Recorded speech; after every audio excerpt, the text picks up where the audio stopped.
சுபைக்குழுவில் இணைந்துள்ள ஆசிரியர்கள் அனைவருக்கும் வணக்கம். ஆசிரியர்களே, தற்பொழுது நாம் காண இருக்கக்கூடிய பகுதியானது முதுகலை பட்டதாரி ஆசிரியர் தேர்வு பிஜிடிஆர்பி எக்ஸாம் 2025. இந்த தேர்விற்கு வெற்றியை தீர்மானிக்கக்கூடிய பகுதியாக இருக்கக்கூடியது எஜுகேஷன் மெத்தடாலஜி. கிட்டத்தட்ட பார்த்திங்கன்னா உங்களுக்கு 30 வினாக்களானது இந்த பகுதியிலிருந்து கேட்குறாங்க.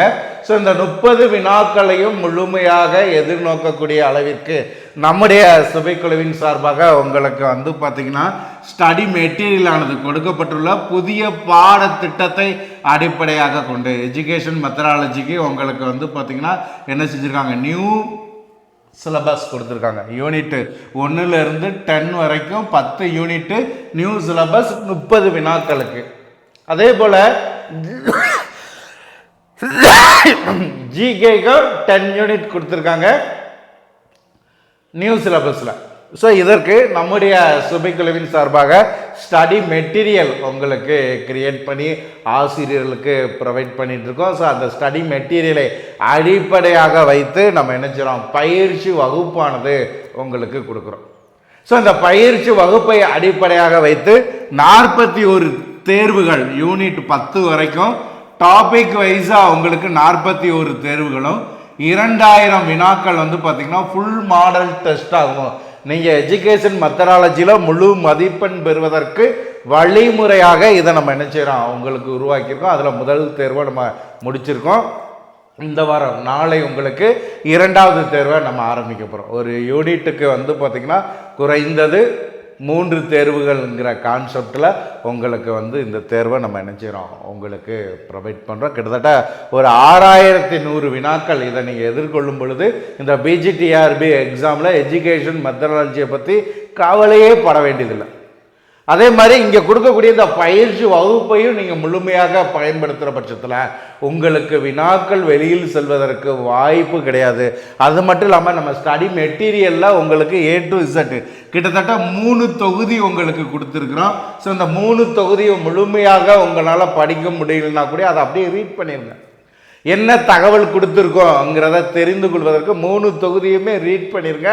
அடுத்து உங்களுக்கு ரிவிஷன் மெட்டீரியல் நம்ம பார்த்திங்கன்னா தயார் பண்ணிட்டு இருக்கோம். வருகின்ற சுதந்திர தின விழா ஆகஸ்ட்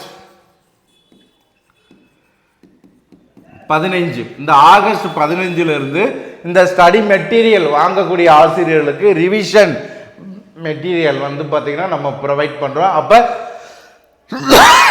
நீங்கள் என்ன செய்றீங்க, இந்த ஸ்டடி மெட்டீரியலை ஃபுல்லாமே ரீட் பண்ணிவிட்டு இந்த ரிவிஷனையும் இந்த கிளாஸையும் நீங்கள் ஃபாலோ பண்ணாலே போதும். இந்த தேர்வை எளிமையாக எதிர்கொள்ளலாம். எஜுகேஷன் மெத்தடாலஜி குறித்த கவலையே உங்களுக்கு தேவை கிடையாது. அனைத்தையும் இங்கே நம்ம என்ன செஞ்சிடறோம் உங்களுக்கு கொடுத்துட்றோம். ஸோ அது போக உங்களுக்கு கொஸ்டின் பேங்க் ஸோ 1/1 நம்ம ப்ரொவைட் பண்ணுறோம். வாய்ப்பை பயன்படுத்திக்கோங்க.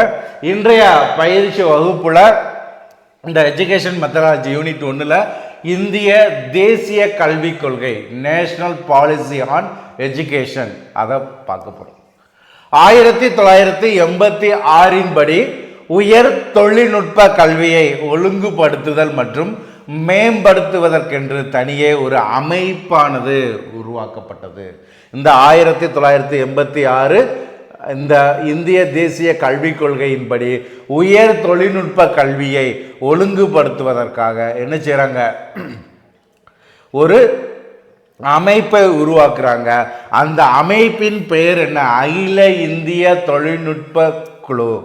அகில இந்திய தொழில்நுட்ப குழு. அப்போ நம்மளுக்கு வினாக்கள் கேட்கலாம், அகில இந்திய தொழில்நுட்ப குழு எப்பொழுது உருவாக்கப்பட்டது கேட்டிங்கன்னா 1986 இந்திய தேசிய கல்விக் கொள்கையை அடிப்படையாக கொண்டு இந்த அகில இந்திய தொழில்நுட்ப குழு all India council of technical education AICTE இதனுடைய ஷார்ட் ஃபார்ம் அப்ரிவேஷனில் மெயினாக பார்த்துக்கோங்க.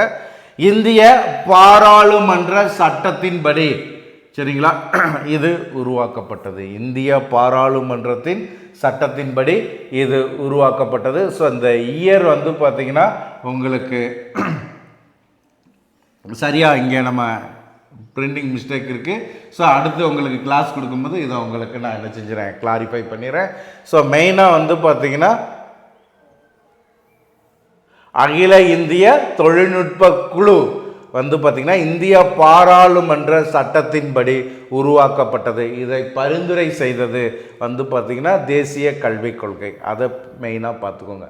அடுத்து பாருங்க, பல்கலைக்கழக மானிய குழு university grant commission UGC India முழுவதும் ஆராய்ச்சிகளை மேம்படுத்துவதற்கு உள்ளூர் பல்கலைக்கழக மையங்களை உருவாக்கியது. எது? University grant commission.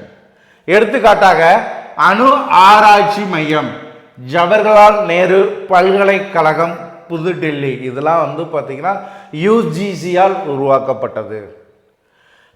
ஆங்கிலேயர்களால் உருவாக்கிய உயர்கல்வி நிறுவனங்கள் எது? ஆங்கிலேயர்கள் உருவாக்கிய உயர்கல்வி நிறுவனம் சொல்லி பார்க்கும் பொழுது ஹார்வர்ட் பட்லர் தொழில்நுட்ப நிறுவனம் கான்பூர், அரசர் ஜார்ஜ் மருத்துவ பல்கலைக்கழகம் லக்னோ, இது ஆங்கிலேயர்களால் உருவாக்கிய உயர்கல்வி நிறுவனங்கள் ஆகும். கல்வியில் சமவாய்ப்பு, equality of opportunity in education, எஜுகேஷன்ல சம வாய்ப்பை ஏற்படுத்துதல். நாட்டில் அனைத்து மக்களுக்கும் சமமான கல்வி வாய்ப்புகளை வழங்க வேண்டும் என்று இந்திய அரசியல் அமைப்பு சட்டமானது கூறுகிறது. சாதி, மதம், இனம், வாழ்விடம், பாலின் வேறுபாடு இவற்றை இன்றி தரமான கல்வியை பற்றி புதிய தேசிய கல்விக் கொள்கை 1986 வந்து பார்த்தீங்கன்னா என்ன செய்து எடுத்து கூறுகிறது. இது ஒரு சமூக நீதியாக பிரகடனப்படுத்துகிறது. அப்ப தேசிய கல்விக் கொள்கையினுடைய நோக்கம் பிரகடனம் என்னன்னா, சாதி, மதம், இனம், வாழ்விடம், பாலின் வேறுபாடு இதுகள் இன்றி தரமான கல்வி வழங்க வேண்டும்.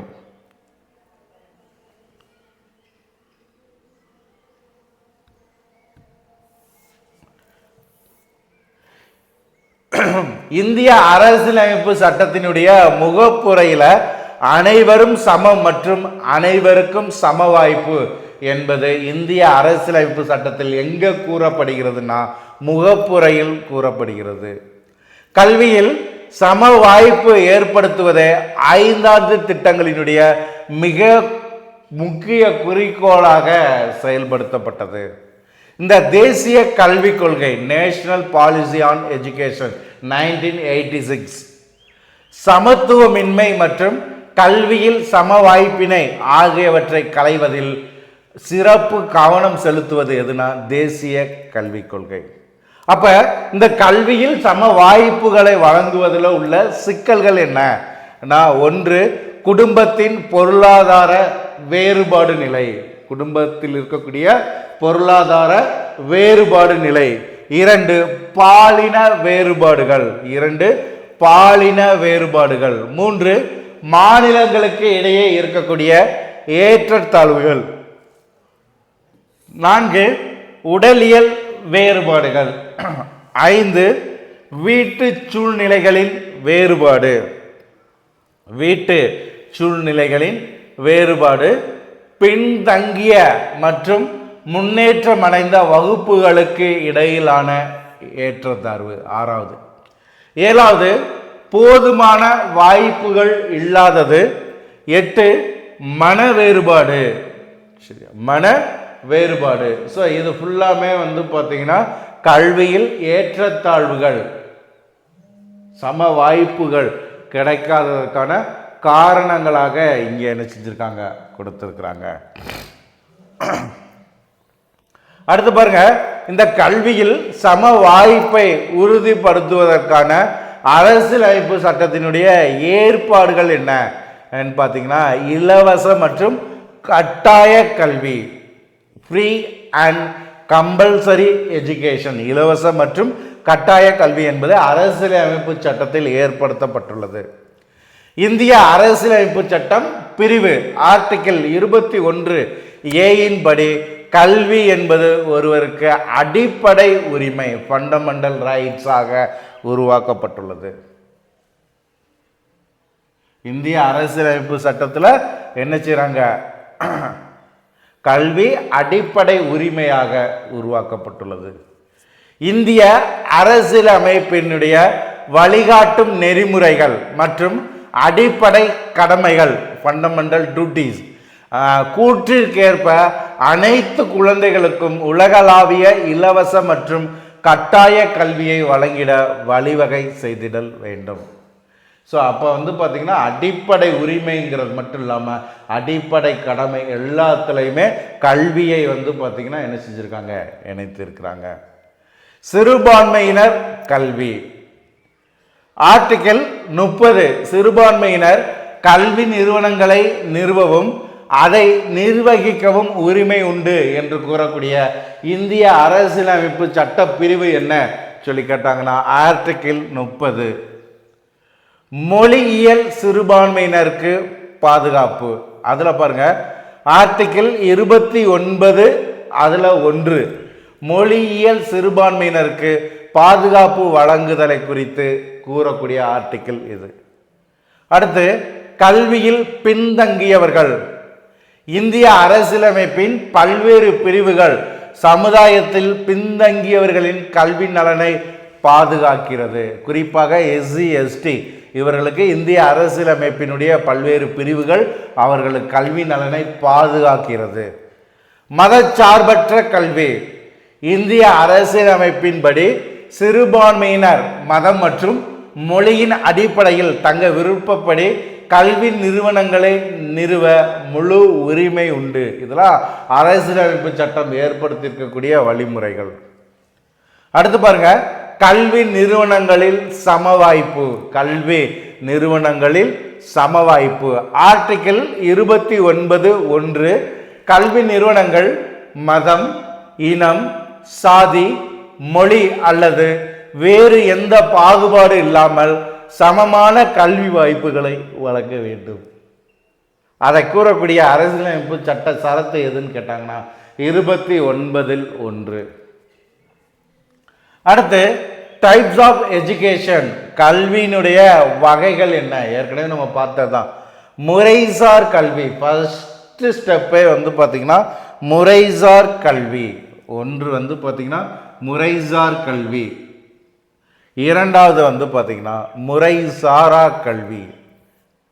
முறைசார் கல்வி, முறைசாரா கல்வி இது பார்த்தீங்கன்னா கல்வியினுடைய வகைகள். இதில் முறைசார் கல்வி சொல்லி எடுத்துக்கிறோம். முறைசார் கல்வி ஃபார்மல் எஜுகேஷன். பவுலோ ஃப்ரைரே முறைசார் கல்வி அமைப்பு என்பது ஒரு வங்கி அமைப்பை போன்றது என்று டெஃபினிஷன் சொல்றார். சரி, அந்த வரையறை கூறக்கூடியவர் யாருன்னா பவுலோ ஃப்ரைரே என்பவர் முறைசார் கல்வி அமைப்பு என்பது ஒரு வங்கி அமைப்பை போன்றது என்று கூறுகிறார். இந்த முறைசாரா கல்வி அடுத்து பார்க்கக்கூடியது ஒருவருக்கு தன் வாழ்நாள் முழுவதும் முறைசார் பள்ளிக்கு வெளியே வழங்கக்கூடிய கல்வி முறையே முறைசாரா கல்வி எனப்படும். முறைசார் கல்வி அமைப்பு என்பது ஒரு வங்கி அமைப்பை போன்றது என்று கூறியவர் பவுலோ ஃப்ரைரே. ஆனால் முறைசாரா கல்வி நான் ஃபார்மல் எஜுகேஷன் என்பது ஒருவர் தன் வாழ்நாள் முழுவதும் கல்வியை பார்த்தீங்கன்னா பள்ளிக்கு வெளியே பெறக்கூடிய நிலைமை பார்த்தீங்கன்னா முறைசாரா கல்வி என்று அழைக்கப்படுகிறது. இந்த முறைசாரா கல்வி என்பது நெகிழ்வு தன்மை கொண்டது, சிக்கலானது, சுற்றுப்புற சூழலை மையமாக கொண்டது மற்றும் கற்போர் அடிப்படையிலானது. இது முறைசாரா கல்வி. நம்மளுக்கு கேட்கலாம், நெகிழ்வு தன்மை கொண்ட, சிக்கலான, சுற்றுப்புற சூழலை மையமாக கொண்ட, கற்போரை அடிப்படையாக கொண்ட கல்வி முறை எது கேட்டாங்கன்னா முறைசாரா கல்வி முறை. இது முதியவர்களுக்கும் ஆண் மற்றும் பெண்களுக்கும் குழந்தைகளுக்கும் ஏற்ற கல்வி முறை. சரியா, எது இந்த முறைசாரா கல்வி முறை. இந்த முறைசாரா கல்வி முறை என்பது முதியவர்களுக்கும் ஆண் மற்றும் பெண்களுக்கு குழந்தைகளுக்கு ஏற்றது. முறைசாரா கல்விக்கு என்று எந்த ஒரு இலக்கும் கிடையாது. முறைசாரா கல்வி நான் ஃபார்மல் எஜுகேஷன் NFE என்ற வார்த்தையை அறிமுகப்படுத்தியவர் யார்? முக்கியமான பாயிண்ட். முறைசாரா கல்வி என்ற முறைசாரா கல்வி என்ற வார்த்தையை அறிமுகப்படுத்தியவர் பிலிப் கூம்ஸ் 1968 அறிமுகப்படுத்தினார். இந்த பிலிப் கூம்ஸ் என்பவர் எழுதிய புத்தகம் என்ன பாருங்க. த வேர்ல்ட் எஜுகேஷனல் போட்டிருக்கோம் இல்லையா,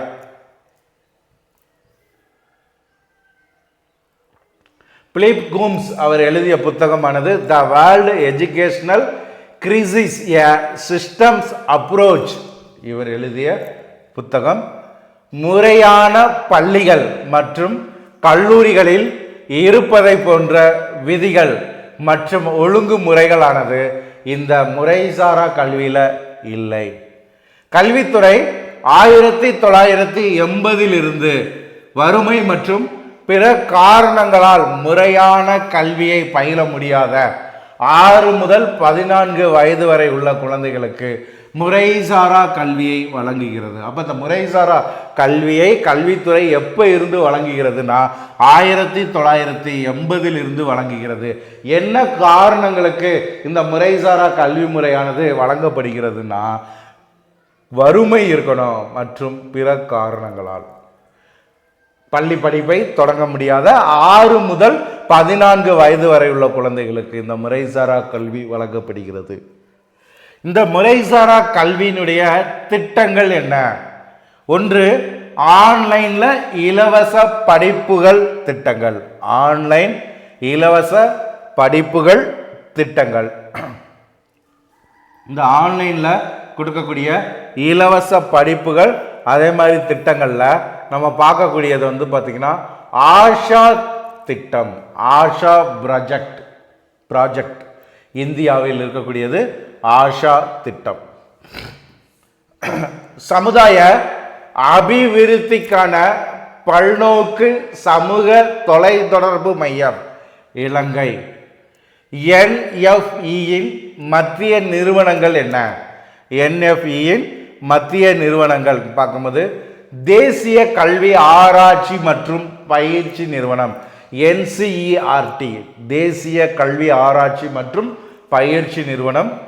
தேசிய கல்வி திட்டமிடல் மற்றும் நிர்வாக நிறுவனம் NIEPA. மத்திய கல்வி தொழில்நுட்ப நிறுவனம் CIET. இது மூன்றுமே வந்து பார்த்தீங்கன்னா என்ன சொல்றோம்? மத்திய நிறுவனங்கள். எது? முறைசாரா கல்வி முறை, நான் ஃபார்மல் எஜுகேஷனுடைய சென்ட்ரல் லெவல் ஏஜென்சி எதுன்னு கேட்டாங்கன்னா தேசிய கல்வி ஆராய்ச்சி மற்றும் பயிற்சி நிறுவனம், தேசிய கல்வி திட்டமிடல் மற்றும் நிர்வாக நிறுவனம், மத்திய கல்வி தொழில்நுட்ப நிறுவனம். ஸோ இது மூன்றுமே. அதே மாதிரி இந்த நான் ஃபார்மல் எஜுகேஷனுடைய மாநில நிறுவனம் ஸ்டேட் லெவல் ஏஜென்சி என்ன? மாநில கல்வி ஆராய்ச்சி மற்றும் பயிற்சி நிறுவனம் SCERT. மாவட்ட கல்வி மற்றும் பயிற்சி நிறுவனம் டயட் சொல்லுவோம் இல்லையா, அது. தொடர் கல்வி மையங்கள், இது ஃபுல்லாமே மாநில அரசினுடைய ஏஜென்சிஸ். வயது வந்தோர் கல்வி, குழந்தை பருவத்தில் படிப்பதற்கு வாய்ப்பு கிடைக்காதவர்களுக்கும் கல்வி வாய்ப்பை வழங்குவதற்காக இந்தியாவில் உருவாக்கப்பட்டதுதான் வயது வந்தோர் கல்வி எனப்படும். வயது வந்தோர் கல்வினா என்ன? குழந்தை பருவத்தில் படிப்பதற்கு வாய்ப்பு கிடைக்காதவர்களுக்கு கல்வி வாய்ப்பை வழங்குவதற்காக இந்தியாவில் உருவாக்கப்பட்டதுதான் வயது வந்தோர் கல்வி. 1956ஆம் ஆண்டு இந்திய அரசால் நிறுவப்பட்ட தேசிய அடிப்படை கல்வி மையத்தில் national fundamental education centre NFEC 1956ஆம் ஆண்டு இந்திய அரசால் நிறுவப்பட்ட தேசிய அடிப்படை கல்வி மையத்தில் அவற்றினுடைய பரிந்துரையின்படி வயது வந்தோர் கல்விக்கென தனியாக ஒரு இயக்குநரகம் என்ன செய்யப்பட்டது? உருவாக்கப்பட்டது. இது பின்னர் வயது வந்தோர் கல்வித்துறை என பெயர் மாற்றம் பெற்றது. 1961ஆம் ஆண்டிலிருந்து NCERTயின் கட்டுப்பாட்டில் தேசிய கல்வி நிறுவனத்தின் ஒரு பகுதியாக செயல்படுகிறது. தேசிய கல்வி நிறுவனத்தினுடைய ஒரு பகுதியாக செயல்படுகிறது. 1971ஆம் ஆண்டு NCERT-இலிருந்து பிரிந்து தனியே செயல்படுகிறது இந்த அமைப்பு. 1972 பன்னாட்டு கல்விக்குழு சமுதாய கல்வியானது உருவாக்கப்பட்டது. 1973 நேரு இளைஞர் மையம் உருவாக்கப்பட்டது. ஸோ இதெல்லாம் மிக முக்கியமான அமைப்புகள், அப்படியே குறிப்பெடுத்துக்கோங்க.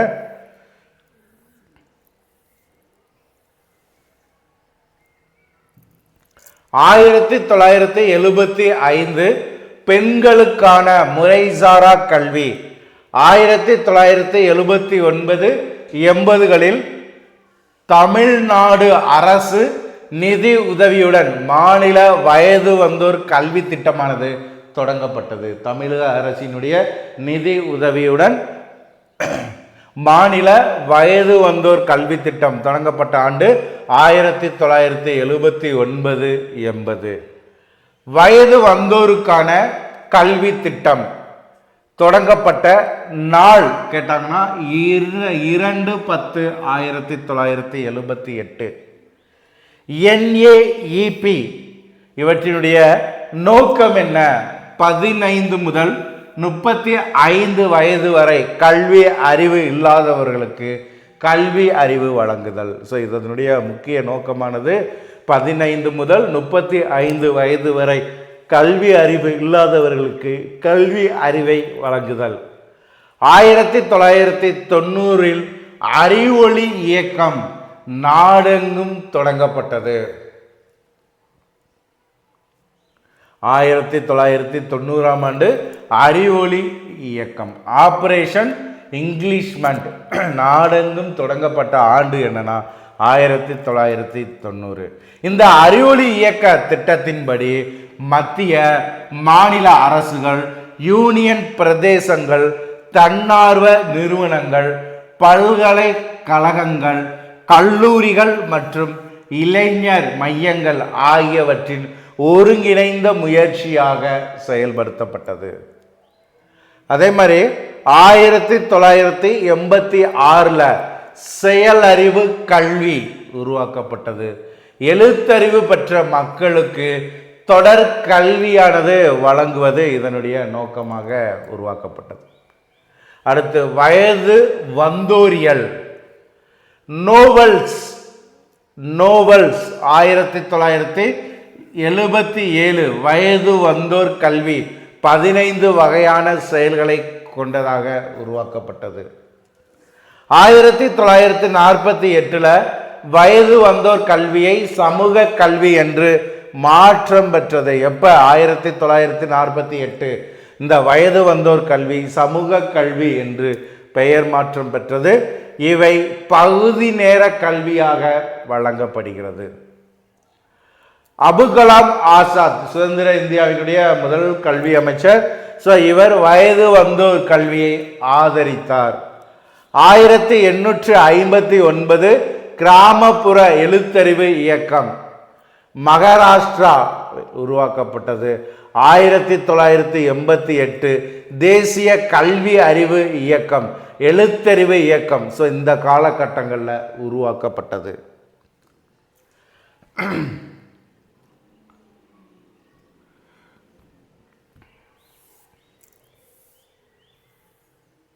இரண்டாயிரத்தி 11 மக்கள் தொகை கணக்கெடுப்பின்படி 7 வயதிற்கு மேல் உள்ள ஒவ்வொரு நபரும் புரிந்து கொண்டு வாசிக்கவும் எழுதவும் முடியும் என்று என்ன செய்றாங்க? மக்கள் தொகை கணக்கெடுப்புல சொல்றாங்க. எப்ப? 2011 கணக்கீட்டின்படி தேசிய எழுத்தறிவு பெற்றவரின் விழுக்காடு என்ன? 74.7%. முதல் 24 வயது வரை உள்ள இளைஞர்களின் எழுத்தறிவு விகிதம் என்பது 81.1%. இவற்றில் ஆண்களின் விகிதம் 84.4%ஆகவும் பெண்களின் விகிதம் 74.4%ஆகவும் அமைந்துள்ளது. அதே நேரத்தில் 10 வயதிற்கு மேற்பட்டவர்கள்ட்ட 86%, சிறுவர்கள் மற்றும் சிறுமியர்கள் எழுத்தறிவு பெற்றவர்களின் சதவீதம் 72% அமைந்துள்ளது. இந்திய மாநிலங்களில் அதிகமான எழுத்தறிவு பெற்ற மாநிலம் எது கேட்டிங்கன்னா கேரளா. அதிக எழுத்தறிவு பெற்ற மாநிலம் கேரளா, 94.65%. அதே மாதிரி குறைந்த எழுத்தறிவு பெற்ற மாநிலம் எதுனா பீகார், 63.8% குறைவான எழுத்தறிவு பெற்ற மாநிலம். அடுத்து பாருங்க, கிராமப்புற எழுத்தறிவு செயல்பாட்டு திட்டம். தேசிய வயது வந்தோர் கல்வி திட்டம் 1978ஆம் ஆண்டு மத்திய அரசின் நிதி உதவியுடன் கிராமப்புறங்களில் இது ஏற்படுத்தப்பட்டது. எந்த ஆண்டு? தேசிய வயது வந்தோர் கல்வி திட்டம், நேஷனல் அடல்ட் எஜுகேஷன் புரோகிராம் 1978ஆம் ஆண்டு மத்திய அரசினுடைய நிதி உதவியுடன் கிராமப்புறங்களில் ஏற்படுத்தப்பட்டது. உழவர்களின் 144 எழுத்தறிவு செயல்பாட்டு திட்டம் மற்றும் 60 முறைசாரா கல்வி திட்டங்கள் இதில் இணைக்கப்பட்டது. எதில் இணைக்கப்பட்டது? இந்த கிராமப்புற தேசிய வயது வந்தோர் கல்வி திட்டம் கிராமப்புறங்களில் ஏற்படுத்தப்பட்டது இல்லையா? இதில் உழவர்களின் 144 எழுத்தறிவு செயல்பாட்டு திட்டங்களும் அதே போல 60 முறைசாரா கல்வி திட்டங்களும் இணைக்கப்பட்டன. 1987ஆம் ஆண்டு நாடு முழுவதிலும் உள்ள 513 திட்டங்களை சேர்த்து ஒரு புதிய திட்டமானது உருவாக்கப்பட்டது. எப்ப? 1987ஆம் ஆண்டு நாட்டில் இருக்கக்கூடிய அனைத்து திட்டங்களையுமே என்ன செய்றாங்க? ஒன்றாக இணைத்து அது மொத்தம் எத்தனை திட்டங்கள்? 513 திட்டங்கள். இவற்றை சேர்த்து ஒரு புதிய திட்டமானது உருவாக்கப்பட்டது. இது ஒவ்வொன்றும் 300க்கும் அதிகமான கல்வி மையங்களை கொண்டது. இதில் உள்ள மாணவர்களின் எண்ணிக்கை 25 முதல் 30 வரை ஆகும். கிராமப்புற எழுத்தறிவு செயல்பாட்டு திட்டம் மத்திய அரசால் நிதி உதவி அளிக்கப்பட்டு மாநிலங்கள் மற்றும் யூனியன் பிரதேசங்களால் நடைமுறைப்படுத்தப்படும் வயது வந்த கல்வி திட்டத்தினுடைய ஒரு துணை திட்டம் எதுனா கிராமப்புற எழுத்தறிவு செயல்பாட்டு திட்டம். இந்த கிராமப்புற எழுத்தறிவு செயல்பாட்டு திட்டத்திற்கு நிதி உதவி வழங்கக்கூடியது எதுனா மத்திய அரசு. மாநில மற்றும் யூனியன் பிரதேசங்களால் இது நடைமுறைப்படுத்தப்படக்கூடியது. வயது வந்தோர் கல்வி திட்டத்தினுடைய ஒரு துணை திட்டம் தான் இந்த கிராமப்புற எழுத்தறிவு செயல்பாட்டு திட்டம். இது 1986 மே மாதம் தொடங்கப்பட்டது. சரியா? ஆண்டு மெயினா ஞாபகம் வச்சுக்கோங்க, தொடங்கப்பட்ட ஆண்டு. அடுத்த பகுதி பாருங்க. ஒவ்வொருவரும் ஒருவருக்கு கற்பிக்க ஈச் ஒன் டீச் ஒன் என்ற கொள்கையின்படி கல்லூரி மற்றும் பல்கலைக்கழகங்களில் உள்ள மாணவர்கள் மற்றும் NSS தன்னார்வ தொண்டர்கள் ஈடுபடுத்தப்பட்டனர்.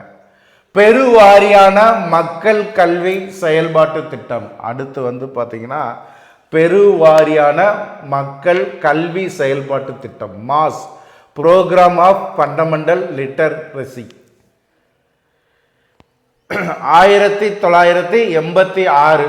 ஸோ நல்லா கவனிங்க, 1986ஆம் ஆண்டில் உயர்நிலை பள்ளி மற்றும் கல்லூரி மாணவர்களை கொண்டு கோடை விடுமுறையில் தங்களுக்கு அருகில் எழுத்தறிவில்லாத பெற்றோர் உறவினர்களுக்கு எழுத்தறிவு வழங்குவதே பெருவாரியான மக்கள் கல்வி செயல்பாட்டு திட்டம் என்று அழைக்கப்படுகிறது. பெருவாரி மக்கள் கல்வி செயல்பாட்டு திட்டம் என்றால் என்னன்னா 1986ஆம் ஆண்டில் உயர்நிலை பள்ளி மற்றும் கல்லூரி மாணவர்களை கொண்டு கோடை விடுமுறைகளில் தங்களுக்கு அருகில் உள்ள எழுத்தறிவு இல்லாத பெற்றோர் உறவினர்களுக்கு எழுத்தறிவு வழங்குவது தான் இந்த பெருவாரியான மக்கள் கல்வி செயல்பாட்டு திட்டம். அடுத்து பாருங்க, தேசிய எழுத்தறிவு இயக்கம் நேஷனல் லிட்டரசி மிஷன் NLM தேசிய எழுத்தறிவு இயக்கம் 1988 மே மாதம் 5ஆம் தேதி தேசிய எழுத்தறிவு இயக்கமானது தொடங்கப்பட்டது. அப்ப தேசிய எழுத்தறிவு இயக்கம் தொடங்கப்பட்ட ஆண்டு என்ன? 1988. இதனுடைய நோக்கம் என்ன? 1995ஆம் ஆண்டின் இறுதிக்குள்ள 15 வயது முதல் 35 வயது வரையுள்ள 80 மில்லியன் எழுத்தறிவு இல்லாத நபர்களுக்கு எழுத்தறிவு வழங்குவதே இதனுடைய நோக்கமாகும். தேசிய எழுத்தறிவு இயக்கம் 2010 வரை நீடிக்கப்பட்டுள்ளது. உள்ளவர்களுக்கான கல்வி செயல்பாட்டு திட்டம் உருவாக்கப்பட்டுள்ளது. அப்ப 1988 மே 5ஆம் தேதி இந்த தேசிய எழுத்தறிவு இயக்கமானது தொடங்கப்பட்டது. இந்த தேசிய எழுத்தறிவு இயக்கம் தொடங்கப்பட்டதனுடைய நோக்கம் என்ன? இதனுடைய நோக்கம் சொல்லி பார்க்கும் பொழுது 1995ஆம் ஆண்டின் இறுதிக்குள்ள 15 முதல் 35 வயது வரை உள்ள 80 மில்லியன் எழுத்தறிவு இல்லாத நபர்களுக்கு எழுத்தறிவு வழங்குவதுதான் நோக்கம். ஸோ இந்த எழுத்தறிவு இயக்கத்தின் நோக்கம் 2010 வரை இது நீடிக்கப்பட்டுள்ளது. அடுத்த டாபிக் பார்த்தீங்கன்னா உழவர்களுக்கான கல்வி செயல்பாட்டு திட்டம். விவசாய உற்பத்தியை அதிகப்படுத்துவதற்காக 1966-67ஆம் ஆண்டில் உருவாக்கப்பட்டது உழவர்களுக்கான கல்வி செயல்பாட்டு திட்டம் ஆகும். உழவர்களுக்கான கல்வி செயல்பாட்டு திட்டம் 1966-67ஆம் ஆண்டில் விவசாய உற்பத்தியை அதிகப்படுத்துவதற்காக உருவாக்கப்பட்டது. அடுத்து பாருங்க, பல்நோக்கு வயது வந்தோர் கல்வி மையங்கள். பல்நோக்கு வயது வந்தோர் கல்வி மையங்கள் தொழிலாளர்களுக்கான சமூக கல்வி நிறுவனங்கள் மற்றும் பல்நோக்கு வயது வந்தோருக்கான கல்வி நிறுவனங்கள் 1977ஆம் ஆண்டு ஒரு குழுவினால் மேலாய்வு செய்யப்பட்டது. இதன் விளைவாக நகர்ப்புறங்களில் உள்ள தொழிலாளர்களுக்கு வயது வந்தோருக்கான கல்வி நிறுவனங்களை நிறுவ பரிந்துரையானது செய்யப்பட்டது. அப்படியே குறிப்பெடுத்துக்கோங்க, மிக முக்கியமான பாயிண்ட். ஸோ ஒவ்வொரு ஆசிரியர்களும் தங்களுடைய குறிப்பேட்டில் குறிப்பெடுத்துக்கோங்க. இந்த முடிவை தொடர்ந்து மாநிலங்களில் என்ன செய்யப்படுது? ஷர்மிக் வித்யாபீத் என்ற அமைப்பானது தொடங்கப்பட்டது. இந்த திட்டம் நகர்ப்புறங்களுக்கு மட்டும் பொருந்தக்கூடியதாக உருவாக்கப்பட்டது. முதலாக இந்த திட்டமானது ஷர்மிக் வித்யாபீத் 1967ஆம் ஆண்டில் மும்பை நகரில் தொடங்கப்பட்டது. இது படிப்படியாக 1983ஆம் ஆண்டு 1983 17ஆக அதிகரித்தது. அப்போ முதலாக எப்போ 1967 மும்பையில் நிறுவப்படுது. அடுத்து பார்த்தீங்கன்னா 83 17ஆக இது அதிகரித்திருக்கிறது. 8வது ஐந்தாண்டு திட்ட முடிவில் 58ஆக 1996-97 இது 58ஆக அதிகரித்துள்ளது. 8வது ஐந்தாண்டு திட்டத்தினுடைய முடிவில்